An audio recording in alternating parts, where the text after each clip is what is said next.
I hope everybody's doing well today. My name is Anthony, also known as Lending Bent. I am a loan officer here in the great state of Florida. I've been in this space for 5 years, and today I'm making a video about a lot of different things that are going on within the real estate space and current events that are going on that could affect real estate here in Florida and also in other states in the United States of America. So this week, I know we just had elections. Everybody's been a little bit uneasy of what's going on, but post-election, a lot of things tend to change depending on the policies that are coming into play. However, some things may change, some things may differ depending on what policies are going to be put into place. However, elections are over, so now we're back to real estate and real estate talk. One thing that I know that's going to be a pretty big thing is rates.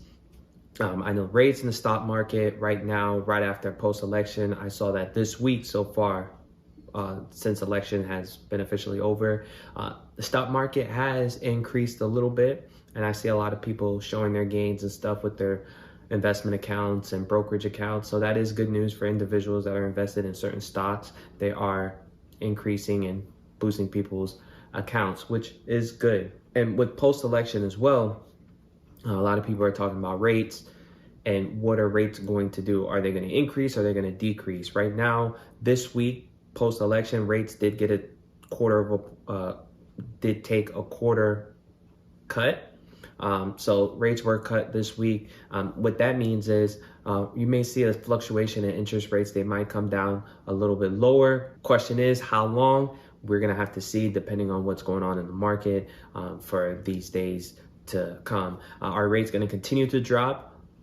The plan is, everybody's planning hopefully that they do come down so that people can lock in at a lower interest rate. Now, the thing is, a lot of people are waiting for rates to get back to the 2s and 3s.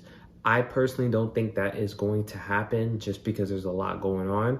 So which would be a whole nother video, but I don't think rates are going to drop down to the 2s or 3s. I don't think for a long time, unless something happens, then they have to drop rates again. But I don't think so. I think with what's going on, they have to keep rates pretty leveled so that they can make it affordable for people to go out and buy, of course, but they don't want rates to be too low and cause what happened in 2021. Although it was great for a lot of buyers or a lot of sellers and agents and professionals in the space, but we saw that prices shot up through the roof, rates were low, and the competition level was pushing a lot of people out. Which also brings me up to another topic. During that time, I know a lot of people were selling to businesses, and at the end of the day, I can't tell you as a homeowner who to sell your property to, but I would strongly recommend, if you have a family, consider looking at offers from a family and consider the families first before business. It just, like I said, at the end of the day, it's your home, it's your investment. If you want to sell to whoever you want to sell to, it's completely up to you. But I would say strongly consider a family first so that you're giving the opportunity for families to have home ownership before you look at selling, before you consider selling to a business. That's just something that I strongly would put my 2 cents on. But at the end of the day, it's completely up to you who you want to sell your property to.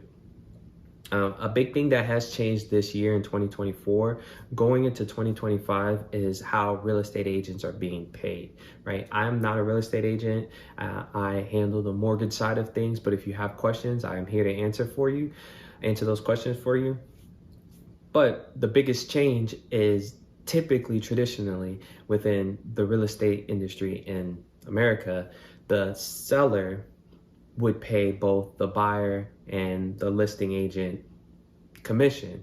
Now, with this change, it's saying that the seller is no longer obligated to pay for the buyer agent's commission. So it's up to the buyer to pay for the real estate agent's commission, which has started a lot of commotion, because that means if you're working with a lot of first-time home buyers, and let's say they're limited with the amount of capital that they have to purchase a piece of real estate, it may hold them back a little bit more, because now, on top of down payment and maybe closing costs, if it's not covered by the seller, they have to pay for the real estate agent fee.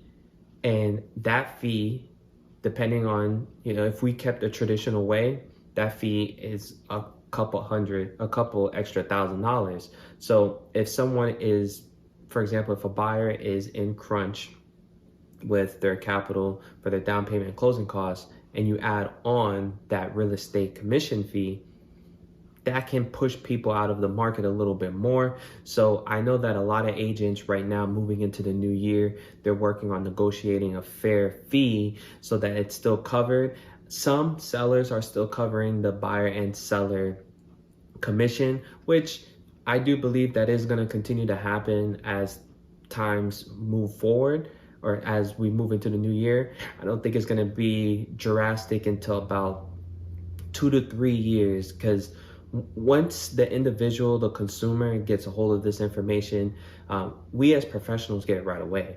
But as the consumer, they may hear certain things, but it won't really take effect until a year or two, until you start to see the trend with consumers saying, all right, no, I'm not paying for that fee.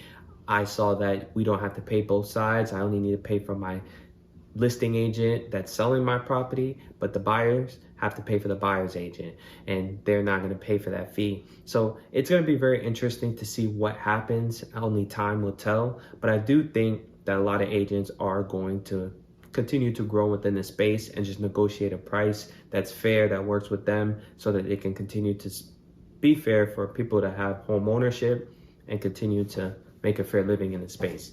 So I do think that's something that we would have to see what is going to happen. So with elections being over right now, and we're rolling with a new president at the current moment, the most important thing a lot of people tend to look at a little bit is capital gains tax, taxes, what's going to happen there. Because capital gains and taxes, taxes all together, if we put them all together, real estate plays a part in that. And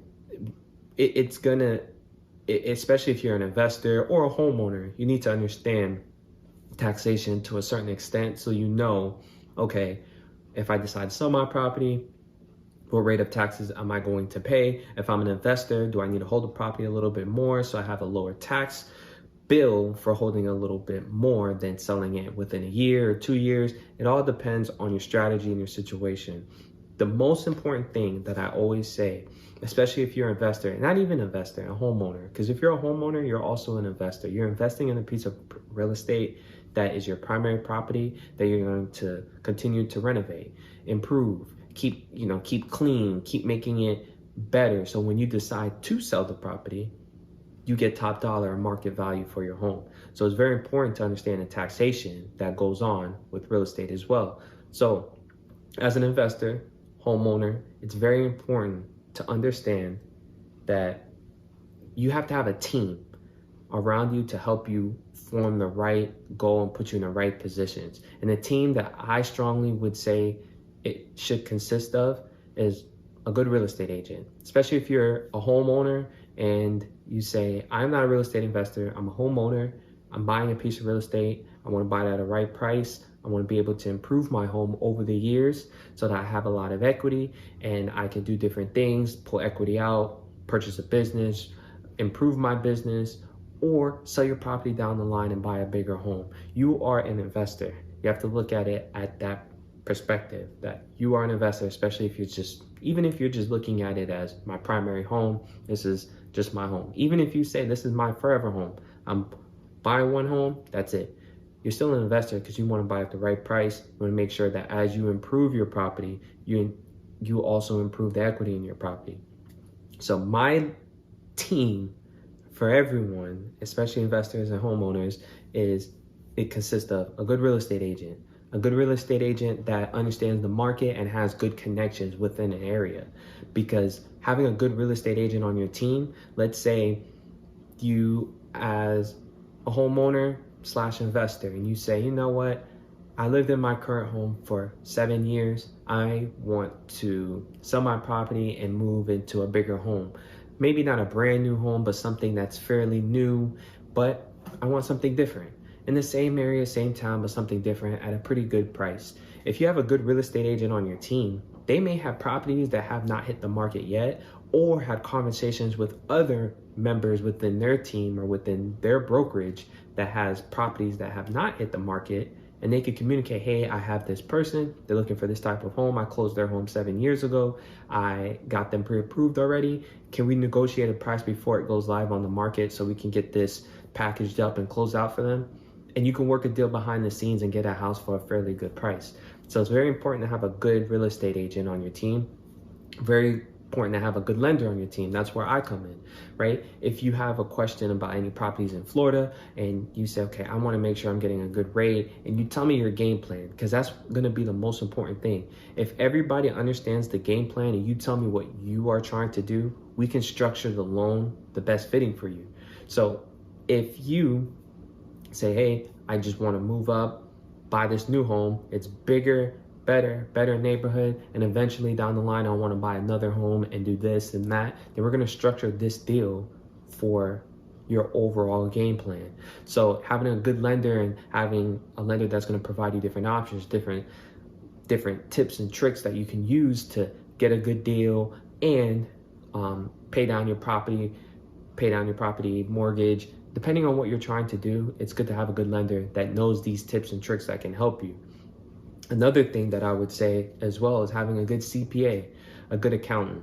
If you have a good accountant, you can definitely reach out to them, know what's going on with the taxation, what you need to do, especially if you're an investor. How do I need to structure this so it makes sense? So when I go to do my taxes, I know that I'm not paying as much to Uncle Sam legally, right? So it's very important to understand or to have a good accountant or a good CPA. And it's also good to have a good financial advisor. If you're someone that has a financial advisor that looks over your finances, you have a Roth IRA, retirement accounts, pension, stuff like that, that your financial advisor helps you get these type of instruments to help you grow your income for a later period of time, it's very important to consult with them and let them know your game plan. And if you're someone that has a trust or forming a trust, have a good lawyer so that they understand your game plan, what you're trying to do, your longevity of what you're planning to do with not just your real estate, but your assets and stuff like that. So these team members, it's very important to have a good team around you, right? Do you need all of these individuals? Maybe not. It's all going to depend on what your goal is, right? But if you get a good real estate agent, a good lender, broker like myself, and you get a CPA, a financial advisor, and a lawyer, and you tell everyone, this is the game plan that I want, this is what I'm trying to do, and we're all on the same page, it works better for you. And it works better for you long term. So once you have that good team and that team put together, there is no confusion, right? Your real estate lawyer that helped you form the trust can close your deals. So they know how you need to close your deals to make it work. Your lender understands, okay, you want to close this way. So your real estate lawyer will communicate with me and we would understand with your real estate agent what we need to do to get things to work. Your CPA will say, hey, depending on what you're planning to do with the sale of this property or long-term hold or what you plan on doing, especially with your financial advisor as well, if you're trying to sell property and stuff like that, they can tell you what to do, what to put the money and how to move things around. If we're all on the same page, it makes it work easier for you long-term. So it's very easy. I've done it before. I've worked with clients that have all 5 individuals that come together and we make it work. And it works better for them because at the end of the day, we're coming together to make sure that you get the best service and get the best opportunity and achieve your goal the right way. That's the whole point of us coming together, is making sure that you're happy with what's going on for your long-term longevity, right? Because if you appreciate that and you say, okay, my team members that I have, they're 100,000% backing me up. They're looking out for me in my best interest. And I feel comfortable through the process because I understand they're helping me. We're all on the same page. The train is going. We get it. Everything is flowing and rolling the same way, and it's working out in my favor. And that's the whole goal. That's the whole thing. We want to make sure that everything's good. Like I said earlier, do you need all 5 members? Maybe not. Maybe you don't want to put your property in a trust or anything like that, but you have and you're not an active investor. You're not buying 6, 7 properties a year or all the time. You buy maybe 2 properties, right? Maybe you don't need a lawyer right now or a lawyer to do a trust because you don't plan on putting your property in a trust. You can just have a good real estate agent, good lender broker like myself, and a good financial advisor and a tax person, right? you may not need a lawyer, or you may not need a financial advisor. You say, all right, I'm very good with my money. I know how to invest my money myself. And you say, I don't need a lawyer or a financial advisor. Or you just need real estate agent, lender broker like myself, and a CPA, right? So you understand what's going on. That may work. Let's say you're someone that's in the financial space. You don't need a financial advisor, a CPA, or a lawyer. You just understand everything. You can do it on your own. Then you just need a good real estate agent and lender broker. And if you say, all right, I'm a real estate agent, I understand taxes, I handle my financial background, my financials by myself, and I don't need a lawyer, then you just need a really good lender, right? So that we can help you structure the right loans. And if you just handle everything, then maybe I would say you need to get a team around you so that you don't have too much on your plate. But at the end of the day, it's good to form a good team so that they can better help you with what you need and your goals. So a lot of people that I have closed in the past or worked with in the past, they have trust, they have properties that are paid off, or properties that have a mortgage that they want to move over to a trust. It can be done, but if that's your whole goal from the beginning is to move a property into a trust, we have to structure the loan the right way and work with the right lenders. So if you work with me and you tell me, hey, I want to put this property in a trust eventually, I need to make sure that I put you in the right loan program and connect you with the right lender as a mortgage broker to make sure that you can roll that property into a trust or you can close under a trust. It's very important to communicate that with me, because the thing is, based on different trends that are going on right now in real estate, some people are buying properties or taking over mortgages and putting the properties in a trust where it's technically being sold but not triggering the mortgage company to let them know that the property is sold. And lenders are getting smart. Mortgage companies are getting smart about this, and they are looking into it a little bit more, and they can reach out to you and say, hey, can we have a copy of the trust? We want to make sure that it's not a sold property to someone else and they're just assuming a mortgage without letting us know. We need to know it's the same owner, just under a trust now. If it's a completely different owner, we're going to call this mortgage due. And when you call a mortgage due, it's pretty much saying that, hey, we gave you a set of rules to follow.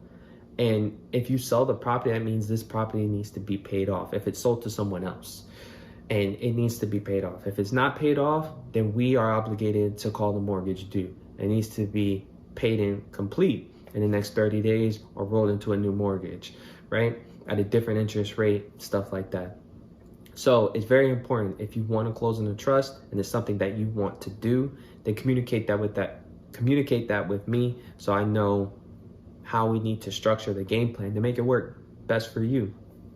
But if you have a question about a trust or forming a trust, definitely reach out to me. I can connect you with some lawyers in the local area that can help form the trust for you so that it can work in your favor. I've definitely dealt with trust with individuals that received a trust and they had properties tied in that trust, and I had situations where individuals closed in a trust, right? We need the documents to prove that you are the owner of the trust and stuff like that. And I could go into another video breaking down what we would need to close in a trust with real estate, but it's going to be very important that we get a copy of it if you decide to close into a trust, and make sure we understand the verbiage before we close, and make sure the game plan makes sense for you so that everything works out and works in your favor.